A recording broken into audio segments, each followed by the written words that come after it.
Hello guys, അപ്പോൾ എല്ലാവർക്കും പുതിയൊരു വീഡിയോയിലേക്ക് സ്വാഗതം. ഇപ്പോൾ ഞാൻ കല്യാണത്തിന് പോകാൻ വേണ്ടിയിട്ട് ഇറങ്ങി നിൽക്കുകയാണ് കേട്ടോ. ഞാനും ചേട്ടനും പൊന്നും അമ്മയൊക്കെ ഉണ്ട്.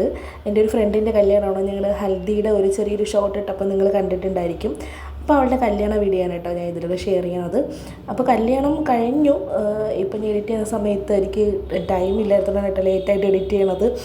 അപ്പോൾ കഴിഞ്ഞ മൺഡേയിലായിരുന്നു കേട്ടോ കല്യാണം. അപ്പോൾ നമ്മളിതാ രാവിലെ തലേദിവസമൊക്കെ പാർട്ടിയൊക്കെ കഴിഞ്ഞിട്ട് വീട്ടിൽ വന്നപ്പോൾ ഒരുപാട് ലേറ്റായി. ഒരു 11:30 മണിയൊക്കെ ആയിട്ട് നമ്മൾ വീട്ടിൽ വന്നപ്പോൾ. അതുകൊണ്ട് തന്നെ രാവിലെ അവൾ നേരത്തെ പറഞ്ഞു 9 മണിയൊക്കെ ആകുമ്പോഴും അവിടെ എത്തണമെന്ന്. നമ്മൾ ട്രിവാൻഡ്രത്താണ് ബ്യൂട്ടീഷ്യൻ. അപ്പോൾ ആ സമയം നമ്മൾ അവിടെ മണ്ഡപത്തിൽ എത്തുമ്പോൾ നമ്മുടെ അടുത്ത് എത്തണമെന്ന് പറഞ്ഞതാണ്. പക്ഷെ നമുക്കത് അപ്പോൾ എത്താൻ പറ്റിയില്ല. നമ്മളിവിടെ ലേറ്റായി. അമ്മ കുറച്ച് ലേറ്റായിട്ടോ. അതുകൊണ്ട് ഞാൻ അമ്മയുടെ അടുത്ത് ഭയങ്കരമായിട്ട് വഴക്കൊക്കെ പറഞ്ഞാണ് വണ്ടിയിൽ ഇങ്ങനെ കൊണ്ടുവരണത്. എന്തായാലും കുറച്ച് ലേറ്റായെങ്കിലും നമുക്ക് എത്താൻ പറ്റിയെന്നുള്ളതാണ്. ഇവിടെ നേറ്റിങ്ങനെ SN ഓഡിറ്റോറിയൽ വെച്ചിട്ടായിരുന്നു കേട്ടോ കല്യാണം. അപ്പോൾ അത് മണ്ഡപത്തിൻ്റെ ഡെക്കറേഷനും കാര്യങ്ങളൊക്കെ ഇങ്ങനെയാണ് കേട്ടോ. അതിൻ്റെ ഒരു സൈഡിലായിട്ട് നമ്മുടെ ഹൽദിയുടെ ആ ഒരു വീഡിയോ ഇങ്ങനെ സ്ക്രീനിൽ ഇങ്ങനെ കാണുന്നുണ്ട്. അപ്പോൾ അതൊക്കെ ഇങ്ങനെ ആൾക്കാർ ഇങ്ങനെയൊക്കെ നോക്കിക്കൊണ്ടൊക്കെ ഇരിക്കുകയാണ് കേട്ടോ. ചേട്ടൻ്റെ പേര് വന്നിട്ട് അഖിൽ എന്നാണ് കേട്ടോ. അപ്പോൾ നമുക്ക് ചേട്ടനെ നേരത്തെ അറിയാം. ചേട്ടൻ നല്ല സ്വഭാവമാണ്, നല്ല പാവമാണ് കേട്ടോ. ചേട്ടൻ അവരുടെ കൂടെ അവളുടെ മനസ്സറിഞ്ഞ് നിൽക്കുന്ന ഒരു പയ്യനാണ്. അപ്പം അവർ മരണം വരെ അവർ ഒരുമിച്ച് ജീവിച്ച് സന്തോഷത്തോടെ ജീവിക്കട്ടെ, അത് മാത്രമേ പറയാനുള്ളൂ. അപ്പോൾ ബന്ധുക്കൾ റിലേറ്റീവ്സും ഒക്കെ അതുകൊണ്ട് ഇങ്ങനെ മുഹൂർത്തത്തിന് വേണ്ടി വെയിറ്റ് ചെയ്തുകൊണ്ടിരിക്കുകയാണ് കേട്ടോ. 11:30 മുഹൂർത്തം. അപ്പോൾ താലപ്പൊലിക്ക് വേണ്ടിയിട്ടുള്ള കുട്ടികളിങ്ങനെ സെറ്റ് ആയിക്കൊണ്ടിരിക്കുകയാണ് കേട്ടോ. അവൾ തലേദിവസം വിളിച്ച് പറഞ്ഞിട്ടുണ്ടായിരുന്നു നമ്മുടെ അടുത്തൊക്കെ നമ്മൾ ബാക്കിൽ നിന്നാണ് വരുന്നത്, മണ്ഡപത്തിൻ്റെ ഇങ്ങനെ പുറകിൽ നിന്നാണ് ഇങ്ങനെ വരുന്നതെന്ന് പറഞ്ഞിട്ട്. അപ്പോൾ അതുകൊണ്ട് പുറകിൽ തന്നെ അവൾ സെറ്റായിട്ട് നിൽപ്പുണ്ട് കേട്ടോ. താലപ്പൊലിക്കുള്ള കുട്ടികളും അവരുടെ കൂടെ ഉണ്ട്. പൊന്നും അവരുടെ കൂടെ തന്നെ നിൽപ്പുണ്ട് കേട്ടോ. പൊന്നും ഫ്രണ്ടിൽ താലപ്പൊലി പിടിക്കാനായിട്ട് പൊന്നും നിൽപ്പുണ്ട്. അപ്പോൾ ഇതാണ് കേട്ടോ നമ്മുടെ വധു അഞ്ജന. ഇതാണ് നമ്മുടെ വധു. അപ്പോൾ പോകാനായിട്ടുള്ള തയ്യാറെടുപ്പിലാണ്. മുഹൂർത്തം ഇങ്ങനെ അടുക്കാറായിട്ട് ഇങ്ങനെ വെയിറ്റ് ചെയ്തുകൊണ്ടിരിക്കുകയാണ് കേട്ടോ. ഞാൻ പറഞ്ഞു യൂട്യൂബിൽ എല്ലാവരും വരും. അപ്പോൾ എല്ലായിടത്തും ഹായ് പറയാൻ വേണ്ടി പറഞ്ഞതുകൊണ്ട് എല്ലാവരും ഇങ്ങനെ ഹായ് പറയാണ് കേട്ടോ. പിന്നെ ചേട്ടനുണ്ട്, രേഖനയുടെ ഹസ്ബൻഡുണ്ട്, നമ്മളെ മക്കളുണ്ട്, എല്ലാവരും അങ്ങനെ സെറ്റായിക്കൊണ്ടിരിക്കുകയാണ്. നമ്മളെന്ന് വെച്ചാൽ ഇന്നോ ഇന്നലെയോ ഉള്ള അടുപ്പമല്ല കേട്ടോ. ഒരു 16 വർഷമായിട്ട് നമുക്ക് പരസ്പരം അങ്ങോട്ടും ഇങ്ങോട്ടൊക്കെ അറിയാം. 16 വർഷം നമ്മൾ +1 പഠിച്ചത് തൊട്ട് നമ്മൾ കൂട്ടായതാണ് നമ്മൾ 3 പേരും. അപ്പോൾ അത് ഇത്രയും വർഷവും നമ്മൾ അങ്ങനെ തന്നെ പൊയ്ക്കൊണ്ടിരിക്കുകയാണ്. അങ്ങനെ തന്നെ പോട്ടെ അല്ലേ. സുഹൃത്ത് ബന്ധമാകുമ്പോൾ അങ്ങനെയല്ലേ, ഒരിക്കലും പിരിയാൻ പറ്റാത്ത ബന്ധം ഇങ്ങനെ തന്നെ പോവും അല്ലേ. അങ്ങനത്തെ പെണ്ണിനെ എതിരേക്കാനായിട്ടുള്ള എല്ലാം സെറ്റായിട്ട് എല്ലാവരും നിൽക്കുകയാണ് കേട്ടോ.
അങ്ങനെ കെട്ടൊക്കെ കഴിഞ്ഞ് തൻ്റെ സീനൊക്കെ പിടിച്ചിട്ട് നമ്മൾ താണ്ട് എല്ലാവരും കൂടെ അങ്ങനെ ഇരിക്കുകയാണ് കേട്ടോ. പിന്നെ സദ്യയാണല്ലോ, അപ്പോൾ നമുക്ക് പെട്ടെന്ന് വിശപ്പ് വരും.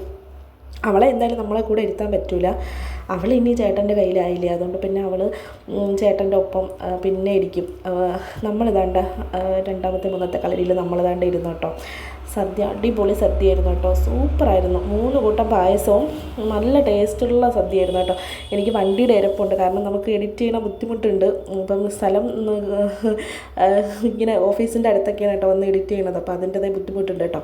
14 ഐറ്റം തൊട്ടുകൂട്ടും, 3 ഒഴിക്കും, അല്ല 3 അല്ലല്ലോ, സാമ്പാർ, പരിപ്പ്, പുളിശ്ശേരി, രസം, മോര്, അങ്ങനെ 5 ഒഴിക്കാനും, അങ്ങനെ പപ്പടം, എല്ലാ സംഭവങ്ങളും ഉണ്ടായിരുന്നു കേട്ടോ. നല്ല ടേസ്റ്റ് ഉണ്ടായിരുന്നു. 3 കൂട്ടം പായസവും ബോളിയും അടിപൊളിയായിരുന്നു. ട്രിവാൻഡ്രം സദ്യ എന്ന് പറഞ്ഞാൽ പിന്നെ നമുക്ക് അത്രയും ഇതാണല്ലോ, പരിപ്പ് പപ്പടം കൂടെ കൂട്ടി അങ്ങനെ ഞാൻ മൃഷ്ടാന ഭോജനം കഴിഞ്ഞു കേട്ടോ. കഴിഞ്ഞിട്ട് ദേണ്ട ഫാനിൻ്റെ മൂട്ടിൽ വന്നിരുന്നപ്പോൾ ഒരു ആശ്വാസം. പിന്നെ അവളെയും കൂടെ അങ്ങോട്ട് കെട്ടിച്ച് വിട്ടപ്പോൾ എന്തോ ഒരു സന്തോഷം കേട്ടോ നമുക്ക്. കാരണം നമ്മളെല്ലാം കഴിഞ്ഞിട്ട് ഏകദേശം 10 വർഷം വരെ ആവുന്നുണ്ട്. അവളിങ്ങനെ ജോലിയായിട്ട് നടക്കുമ്പോൾ നമുക്കൊരു അസൂയുണ്ട് കേട്ടോ. അപ്പോൾ അവളും കൂടെ ഒരു ആളുടെ കയ്യിലായപ്പോൾ നമുക്കൊരു സന്തോഷം. പൊന്നൂനാണെങ്കിൽ ക്ഷീണം കൊണ്ട് വയ്യ, പോവാം അമ്മ എന്നങ്ങനെ പറഞ്ഞുകൊണ്ടിരിക്കുകയാണ്. അപ്പോൾ എന്തായാലും ഒരു 2 മണിയൊക്കെ ആയപ്പോൾ അവൾ ഇറങ്ങി കേട്ടോ. അപ്പോൾ 3 മണിക്ക് എന്തോ ചേട്ടൻ്റെ വീട്ടിൽ കയറണം, അതിൻ്റെ കണക്കായിട്ട് 2 മണിയായപ്പോൾ അവിടെ നിന്ന് ഇറങ്ങിയായിരുന്നു മണ്ഡപത്തിൽ നിന്ന്. അപ്പോൾ ഒരു സാഡ് മൊമെൻറ്റിൽ അങ്ങനെ നമുക്ക് ഇങ്ങനെ എന്താണ് സങ്കടമൊന്നും വന്നില്ല, കാരണം അവൾ കരഞ്ഞത് കൊണ്ടുള്ള ഒരു വിഷമമുള്ളൂ. അങ്ങനെ ഭയങ്കരമായിട്ട് സങ്കടമൊന്നും നമുക്ക് വന്നില്ല, കാരണം അവളുടെ വീട്ടിലായാലും ഇനിയിപ്പോൾ ഒരു ഹസ്ബൻഡിൻ്റെ കൂടെ ഒരു പയ്യൻ്റെ കൂടെ പോയാലും അവൾ എന്തായാലും നമുക്കൊപ്പം തന്നെ അവൾ ഉണ്ടാവും.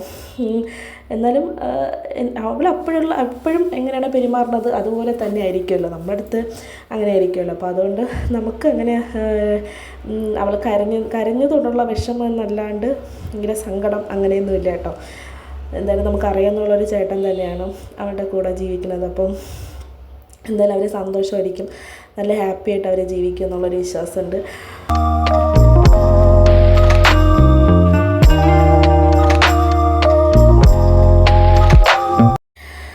ഓക്കെ, അപ്പോൾ ഇത് അവൾ പോയി. ഇനി നമ്മളിതാ അങ്ങോട്ട് തിരിച്ചു കേട്ടോ വീട്ടിലോട്ട്. അപ്പോഴത്തേക്കും കണ്ണൻകുടി റെയിൽവേ ഗേറ്റ് അടച്ചിട്ടുണ്ടായിരുന്നു. പിന്നെ ഒരു ലൈം സോഡൊക്കെ വാങ്ങിച്ചു കുടിച്ചു കേട്ടോ അപ്പുറത്തെ കടയിൽ നിന്ന്. അതും കുടിച്ചുകൊണ്ട് നമ്മളിതാ വീട്ടിലോട്ട് പോവാണ്. എന്തായാലും 2 പേർക്കും വിവാഹ മംഗളാശംസകൾ, നന്നായിട്ട് അവർ ജീവിക്കട്ടെ, അത്രേ പറയാനുള്ളൂ. അപ്പോൾ ഒരു ചേട്ടൻ്റെ വീട്ടിൽ ഉള്ള ഒരു ഫംഗ്ഷൻ ഞാൻ ചെറിയൊരു ഷോർട്ടായിട്ട് അപ്ലോഡ് ചെയ്തിട്ടുണ്ട്, കാണാത്തവർ പോയി ഒന്ന് കാണുക. അപ്പോൾ ഇത്രയേ ഉള്ളൂ, അടുത്ത വീഡിയോയിൽ കാണാം. അതുവരെയും ടാറ്റാ, ബൈ, സീ യു.